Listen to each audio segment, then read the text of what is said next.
رمضان کا مہینہ وہ بابرکت مہینہ ہے جس مہینے کے اندر قرآن نازل ہوا۔ آپ کسی سے پوچھیں کہ مہینے کتنے ہوتے ہیں ایک سال میں؟ 12۔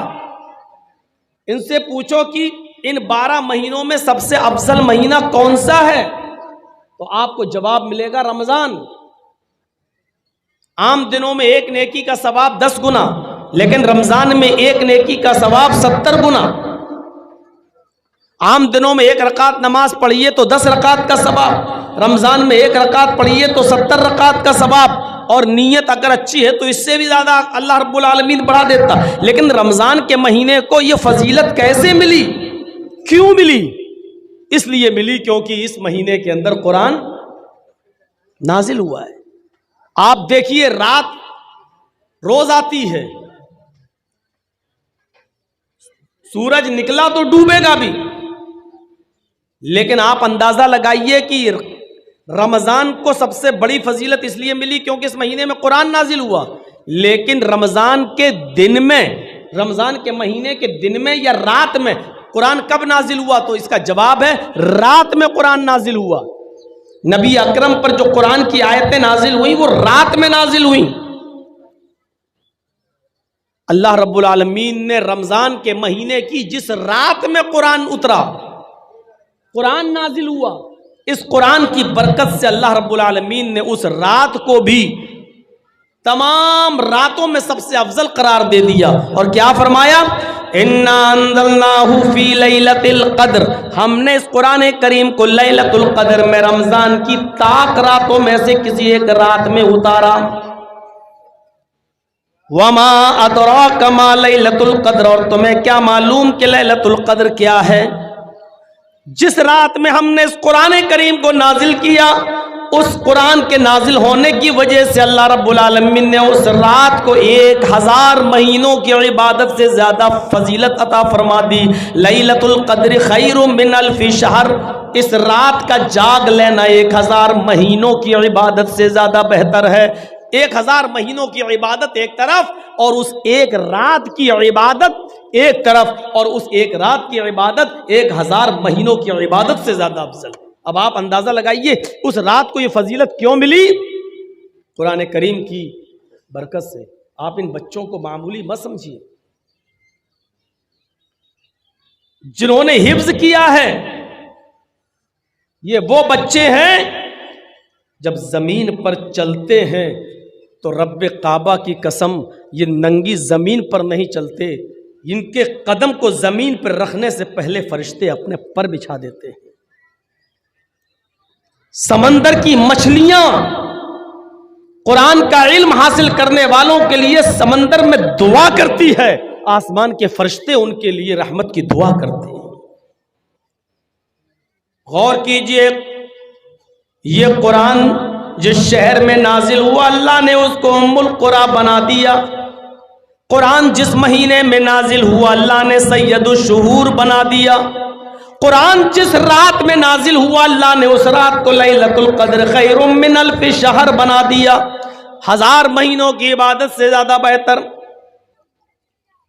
یہ قرآن جو فرشتہ لے کر آیا، وہی فرشتہ تورات بھی لے کر آیا تھا، وہی فرشتہ زبور بھی لے کے آیا تھا، وہی فرشتہ انجیل بھی عیسیٰ پر لے کر آیا تھا، لیکن اس وقت وہ ایک معمولی فرشتہ تھا، وہ صرف فرشتہ کہلاتا تھا۔ لیکن جب اللہ نے قرآن دے کر اس فرشتے کے ہاتھوں محمد الرسول اللہ صلی اللہ علیہ وسلم کے پاس بھیجا، اور غار حرا میں اقرا بسم ربک الذی خلق خلق الانسان من علق، قرآن کی آیتیں دے کر جب اللہ رب العالمین نے اس فرشتے کو بھیجا تو اس دن کی تاریخ سے اللہ رب العالمین نے اس فرشتے کو سید الملائکہ، تمام فرشتوں کا سردار بنا دیا۔ تمام فرشتوں کا سردار کون ہے؟ جبرائیل علیہ السلام۔ کیوں ان کو تمام فرشتوں کا سردار کیوں بنایا؟ کیونکہ یہ قرآن کریم لے کر آئے تھے جناب محمد رسول اللہ صلی اللہ علیہ وسلم پر۔ نبی سب برابر ہیں، کسی پر تورات اتری، کسی پر زبور اتری، کسی پر انجیل اتری، لیکن اللہ رب العالمین نے جب قرآن نازل کیا اور جس نبی کے اوپر قرآن اتارا، اس قرآن کی برکت سے اللہ نے اس نبی کو سید الانبیاء بنا دیا۔ ہم سوچ رہے ہیں, اندازہ لگا سکتے ہیں, سید الانبیاء, تمام نبیوں کا سردار, جتنے بھی پیغمبر اس دنیا میں آئے ہیں, چاہے وہ 1 لاکھ ہو, 1.25 لاکھ ہو, کم و بیش 1,24,000 ہو, جتنے بھی ہوں, قرآن جس نبی کے اوپر نازل ہوا, اللہ نے اس قرآن کی برکت سے اس نبی کو سید الانبیاء بنا دیا.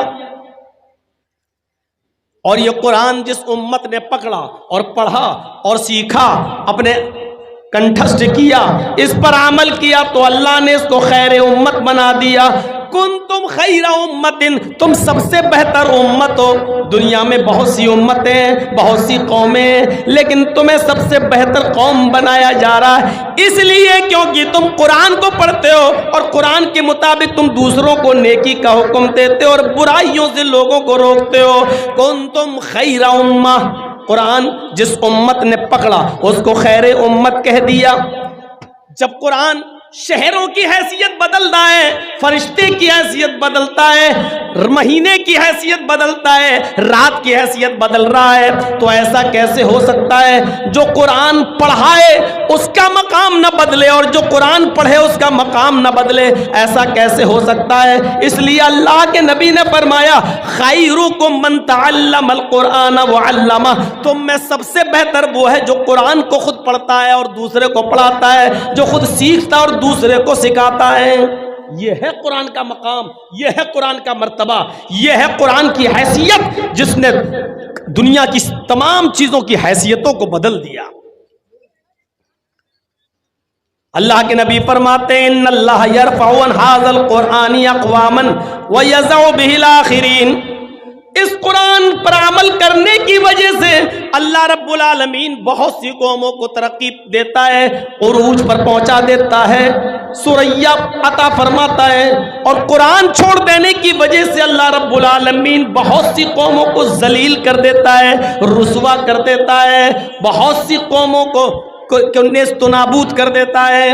یہی قرآن ہے جس کی وجہ سے اللہ قوموں کو عزت بخشتا ہے, یہی قرآن ہے جس کی وجہ سے اللہ رب العالمین اگر چھوڑتا ہے کوئی اس پر عمل نہیں کرتا تو اس کی وجہ سے قوموں کو ذلیل کر دیتا ہے.